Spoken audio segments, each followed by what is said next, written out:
very interesting looking at the list for Davos this year about what topics they're going to be focusing on. There is one panel on building trust, which includes the head of Barclays Bank, but there's also panels on the dark forces at play. There's a panel on street art. There's a panel on spending China's trillions. So I have to say, although this is an issue at Davos, it's an issue alongside many other ones, particularly the rise of China. In the context of building trust, I think it is a massively big issue around all the other panels, even though it's not one specific issue. So we do see in the Greek crisis an absolute lack of trust and transparency about where the problem really lies.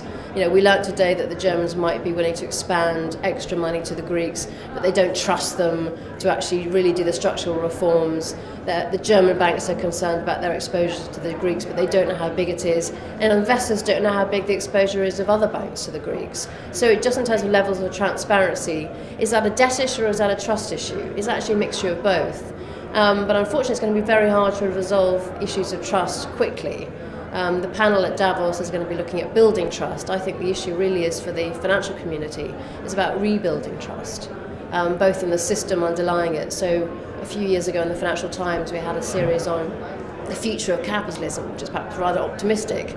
Now the series is called The Crisis of Capitalism. So, and inherent to that is lots of issues of trust. And is the system still sustainable that we used to base our market economy on?